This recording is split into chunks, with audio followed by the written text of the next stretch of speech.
ఈ పిలుస్తున్నా ఈ భూమి మీద తమ్ముళ్ళని రాజా రాజా ఈ రాజా పేరు ఎక్కడో విన్నట్టుంది. అయినా సరే ఎందుకు వచ్చావు సామ్రాజ్యంలోకి? రాజులో రాజాలను నువ్వు చేతులు కలిపి ఈ రాష్ట్రాన్ని రావణ కష్టం చూస్తావు తెలిసి అది మంచి హెచ్చరించడానికి వచ్చాను. రాజా ఈ భీముని ఉంటే మగవాడు మనవాడు ఇంకా ఈ భూమి మీద లేదురా. పుట్టిన వాడిని అడ్డంగా బతకనివ్వను రా. పుట్టాడురా. అవునా? భయపడేవాడే బానిస, భయపడ్డవాడే ఈ రాజా. అవునా? ఎక్కడ పుట్టింది? నీ ఎదురుగా పడ్డాడు. అవునా? నువ్వా ఈ భీముని మగవాడు? అవును.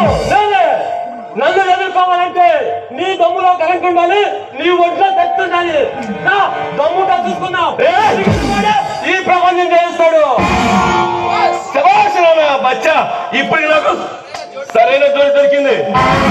అయినా నీ గుండె దగ్గర మెచ్చుకున్నాడా? నీ అభినందన కదా నేను వచ్చింది. నేల మట్టం చేయడానికి వచ్చాను.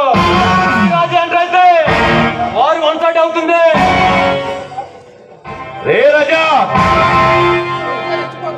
నువ్వు వరకునే రెచ్చిపోతున్నావు. నువ్వు రెచ్చిపోతే నా మరణ మందిలో మరణం అయిపోతావురా. అయినా నా మాట విని నాతో చేతులు కలుపు.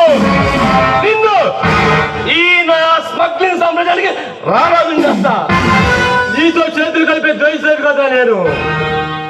ఈ దేశాన్ని దోచుకుతున్నా నీలాంటి వాళ్ళ గుండెల్లో కూడా పంపిస్తే ఆ రక్తంతో ఈ పొడవు తల్లికి రక్తాభిషేకం వచ్చినారా.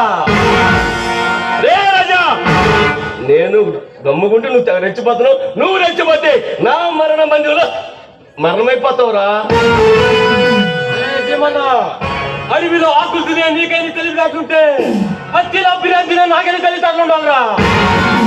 ప్రతి సమ్మరి పడిపోకు. చెప్పు వాడికి ధైర్యమా, నమ్మకమా, సండరైనా ఈ రాజా తిరిగినంత వరకే.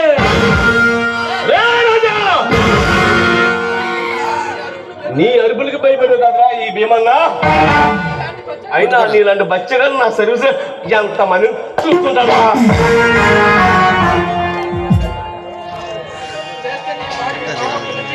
అయినా నేను కలుగు చేయిస్తే నా వాళ్ళు నిన్ను బొంగగా కావులో పొంగలు పొంది పెడతారా. నీ వాడికి అంత దమ్ము లేదురా. నేను ఇలా మగవాడిగా బయటికి వెళ్తా. ఎదుర్కొమ్ము లేదు.